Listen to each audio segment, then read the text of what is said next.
पाकिस्तान के बलूचिस्तान में आए भूकंप से भारी जानमाल का नुकसान हुआ है। 7.7 तीव्रता के इस भूकंप से बलूचिस्तान के अवनारा जिले में 45 लोगों की मौत और 80 लोग घायल हो गए हैं। इलाके के करीब 30% घर तबाह हो गए हैं। इस जबरदस्त भूकंप से भारी तबाही के बीच पाकिस्तान के गद्दावर तट पर एक दिलचस्प घटना देखने को मिली। भूकंप के ठीक बाद गद्दावर तट से 350 फीट दूर बीच समुद्र में एक टापू उभर आया है। टापू का एरिया करीब 40 हेक्टेयर फीट बताया जा रहा है। पाक में आए भूकंप से ज्यादातर लोगों की मौत घर के मलबे से दबने की वजह से हुई है। कई लोगों के अभी भी मलबे में फंसे होने की आशंका है। 7.7 तीव्रता के इस भूकंप का केंद्र बलूचिस्तान में जमीन से 10 किलोमीटर भीतर था। भोपाल में बीजेपी की आज महारैली होने जा रही है। इस रैली में हिस्सा लेने के लिए गुजरात के मुख्यमंत्री और बीजेपी के पीएम कैंडिडेट नरेंद्र मोदी भी पहुंच रहे हैं। पंडित दीनदयाल उपाध्याय के जन्मदिन के मौके पर इस रैली का आयोजन किया जा रहा है। सुरक्षा के चाक चौबंद इंतजाम के साथ साथ आलिशान मंच पर पानी की तरह पैसा बहाया गया है। भोपाल के जम्बूरी मैदान में तैयारियां पूरी हो चुकी है। कार्यकर्ताओं को लाने के लिए 11 स्पेशल ट्रेन बुक की गई है। कहा जा रहा है कि इस रैली में करीब 5 लाख कार्यकर्ता जुटेंगे। बीजेपी की इस महाकुंभ रैली में पार्टी के तमाम दिग्गज नेता शिरकत करेंगे। बीजेपी ने इस महाकुंभ में 50,000 मुसलमानों के आने का दावा किया है, जिसमें 5,000 मुस्लिम महिलाएं होने की बात भी कही जा रही है।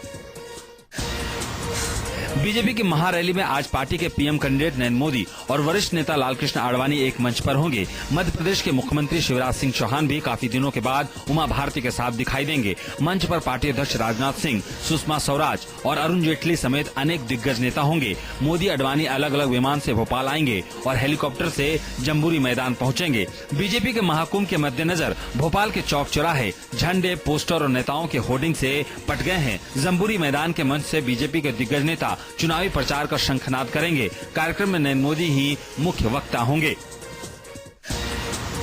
बीजेपी और नरेंद्र मोदी को लगातार निशाने पर लेने वाले कांग्रेस के राष्ट्रीय महासचिव दिग्विजय सिंह भोपाल में होने वाली महाकुंभ रैली के लिए 10,000 बुरके खरीदे जाने का आरोप लगाकर फंस गए हैं। दुकानदार और सेल्समैन ने बुरके के बिल से इनकार किया है। साथ ही कहा कि वो बिल नहीं बल्कि कोटेशन है। दिग्विजय सिंह ने आरोप लगाया था कि आज होने वाली मोदी की रैली के लिए बुरके इंदौर से और टोपियां लखनऊ से खरीदी गई है। दिग्विजय सिंह के मुताबिक ये सब मोदी को मुसलमानों का समर्थन दिखाए जाने के लिए किया जा रहा है। 10,000 बुरके खरीदे गए इंदौर से और इतनी ही टोपी, यहाँ पे इतनी टोपी मिली नहीं थी, तो इसलिए लखनऊ से टोपी मंगाई गई है।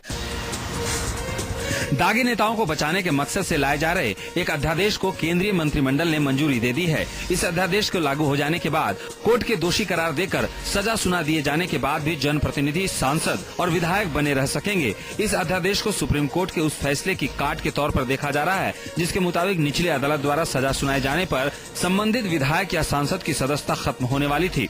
अदालत ने इस साल एक ऐतिहासिक फैसले में जनप्रतिनिधित्व कानून की उस धारा को निरस्त कर दिया था, जिसके मुताबिक विधायक या सांसद को अदालत का आदेश आने के बाद भी ऊपरी अदालत में अपील के जरिए प्रतिनिधि बने रहने का अधिकार मिल जाता था। दागी नेताओं को बचाने वाले अध्यादेश को कैबिनेट से हरी झंडी मिलने के बाद बीजेपी ने इस पर कड़ा ऐतराज जताया है। बीजेपी ने राष्ट्रपति से इस अध्यादेश को मंजूर नहीं करने की अपील की है। बीजेपी का कहना है कि दागियों को बचाने वाला यह अध्यादेश गैर संवैधानिक है और इससे दागी नेताओं का मनोबल बढ़ेगा। लोकसभा में विपक्ष की नेता सुषमा स्वराज ने ट्वीट कर कहा है कि वो इस अध्यादेश का विरोध करती है और राष्ट्रपति प्रणब मुखर्जी से इस अध्यादेश को मंजूर नहीं करने की अपील करती है। बीजेपी ने कांग्रेस से सवाल किया है कि आपराधिक मामले में दोषी पाए गए सांसदों और विधायकों को अयोग्य होने से बचाने के लिए अध्यादेश लाने की जल्दबाजी क्यों की गई। प्रधानमंत्री मनमोहन सिंह अमेरिका के दौरे पर आज रवाना होंगे। मनमोहन सिंह अमेरिका के राष्ट्रपति बराक ओबामा से मिलने के अलावा संयुक्त राष्ट्र महासभा को संबोधित करेंगे। प्रधानमंत्री मनमोहन सिंह का अमेरिका में पाकिस्तान के प्रधानमंत्री नवाज शरीफ से मिलने की भी संभावना है। वाशिंगटन में ओबामा और सिंह के बीच होने वाली मुलाकात के एजेंडे में असैन्य परमाणु सौदे का क्रियान्वयन, रक्षा, सुरक्षा और आर्थिक क्षेत्रों में सहयोग को विस्तार देना प्रमुख है। शरीफ से मनमोहन सिंह की मुलाकात की संभावनाओं को देखते हुए विदेश मामलों के जानकार का कहना है कि बातचीत से ही समस्या का हल हो सकता है। बातचीत से ही ये मामला हल होगा और ये भी जरूरी है कि इस मुद्दे पे अमेरिका से भी बात करें।